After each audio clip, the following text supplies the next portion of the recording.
start is spinning you down, dude. Like all the way down. So.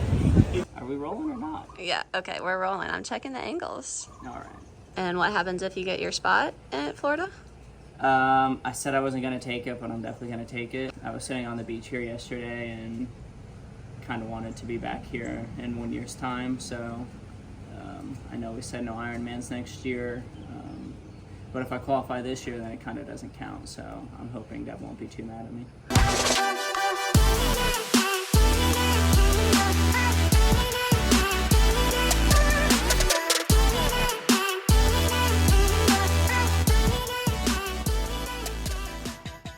This is my abridged version of 1 week out from Ironman Kona 2022. Originally we were going to get it on Saturday, but we thought there was going to be a hurricane that was going to ruin travel, so we came out 2 days earlier, which in hindsight was like the greatest thing in the world. I think coming out a week early is really beneficial. It just gives you time to kind of see the race course and race on the race course before the race. So you really go into the race knowing what it is. That still doesn't mean that it's going to go well on race day, but at least you know what's coming.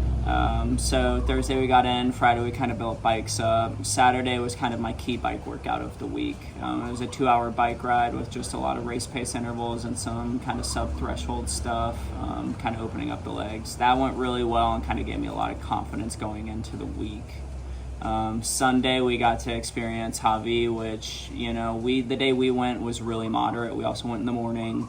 But that was a very underwhelming experience, I think, because I had just built it up for 8 weeks ahead of time that we were going to get blown off our bikes, and that's just not the case. If you relax and ride the bike the right way, then you can go down Hobby with no issues, especially in aero. The rest of the days leading up to the race were kind of just a choice of swim, bike, run. You know, no session really longer than 45 minutes on a bike, 20 to 30-minute runs. And things felt good. Nothing super special about those 3 days. Just kind of checking the bike in, doing athlete check-in. Check-in. Woo! All right, bikes are checked in. We put our transition bags, such as our gear, our bike and our run. We saw our area. The transition is very long. It is a long-ass run, but we figure out where all our stuff is, and we feel good. The nerves are here, and we're ready to go. And then I got to race day, and you know, there's a lot to say about that.